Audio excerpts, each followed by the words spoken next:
Quiet, quiet, quiet.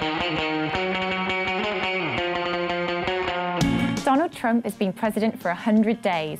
In that time, he's managed to achieve very little of his so-called 100-day action plan, though has broken records by becoming the least popular president in modern history. Such a nasty woman. His current approval ratings sit at 42%, compared with Obama, who was on 62% after 100 days, and George W. Bush, who was on 57%. Let's take a look at what's gone wrong for Trump and those rare occasions where he scored a win. You may get bored with winning. First up in Donald Trump's contract with the American voter was the Muslim travel ban. That wasn't a Muslim travel ban, but might actually have been. When he first announced it, he said Muslim ban.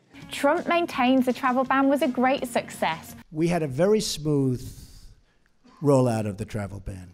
But far from it.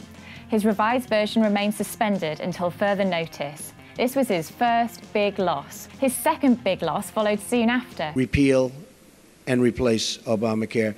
Those words now seem as meaningful as Brexit means Brexit. Despite his claims he would be able to get a good deal, Trump was unable to get the House of Representatives to agree on a replacement act, and the whole vote descended into chaos, with Paul Ryan pulling the bill at the last minute. If you can't make a good deal with a politician, then there's something wrong with you. You're certainly not very good. In addition to repeal and replace Obamacare, Trump promised the American people he would introduce 9 other broad legislative measures, including the end of illegal immigration to the country. He hasn't introduced a single one. On the plus side, he has achieved his aim of withdrawing from the Trans-Pacific Partnership, which would have deepened economic ties with Asia and Australia. He then exceeded expectations in regards to the Supreme Court by appointing Neil Gorsuch to fill a vacant seat.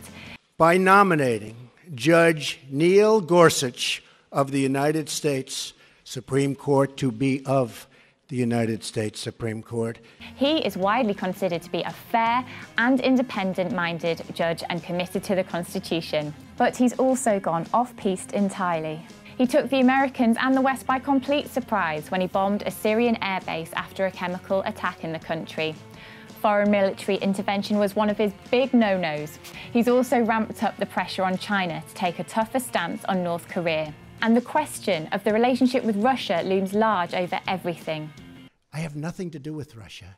Trump recently dismissed the 100-day measure, describing it as arbitrary. He said it was a ridiculous standard, but if you'd had his record, wouldn't you do the same?